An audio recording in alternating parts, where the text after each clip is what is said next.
নমস্কার। আজ মহাষষ্ঠী। সকলকে মহাষষ্ঠীর অনেক অনেক আদর, ভালোবাসা, শুভেচ্ছা। বড়দের আমার প্রণাম। আমার এই ভিডিওটা ছাড়তে ছাড়তে একটু দেরি হয়ে গেল, কারণ গলার অবস্থা বুঝতেই পারছো ভীষণ খারাপ।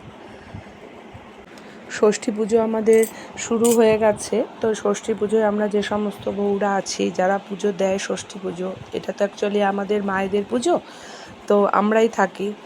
আর এইখানে যে দিকটায় ষষ্ঠী পুজোটা হচ্ছে, এইখানেই আবার কালকে কলা বউ স্নান করিয়ে নিয়ে এসে ওখানে বসিয়ে কলা বউ পুজো হবে।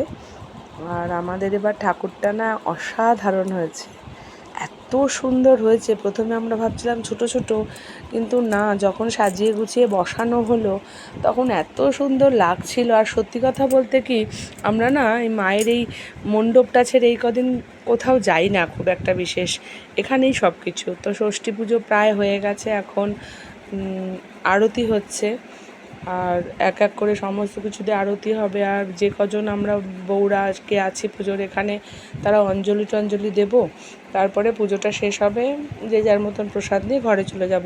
আজকে সেরকম খুব একটা বিশেষ কাজ নেই মণ্ডপে।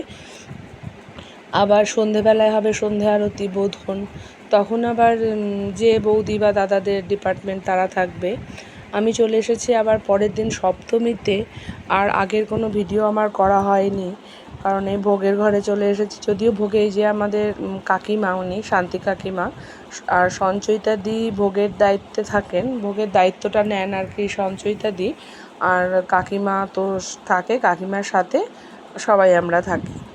সপ্তমীর দিনের ভোগটা বরাবরই আমি দেখে এসেছি যে কাকিমাই রান্না করেন, যে কেউই দায়িত্ব নিক না কেন, সপ্তমীরটা কাকিমাই রান্না করে। আর এদিকে সপ্তমী পুজো চালু হয়ে গেছে, শুরু হয়ে গেছে। তো আমার ঘরটা এর ঠিক ঠাকুরের পেছন দিকটাতেই, মানে পেছনের ব্লকেই আমি থাকি। আর এখানে সব বৌদিরা বসে আছে, তো ওখান দিয়ে আমি চলে গেছি। সেই সময় ঠাকুরকে প্রণাম করে চলে গেছি ভোগের ওখানে।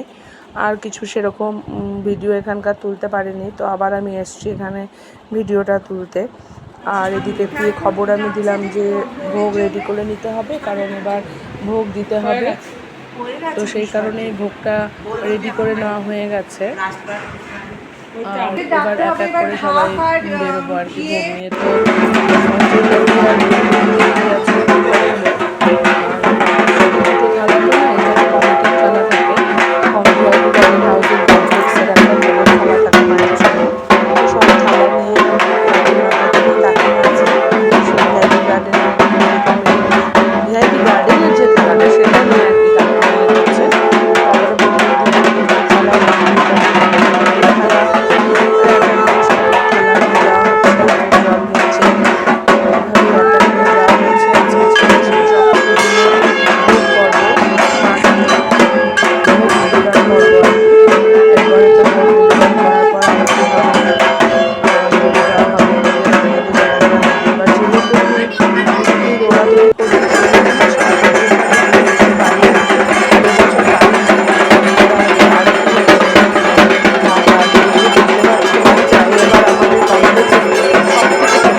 আমার আজকে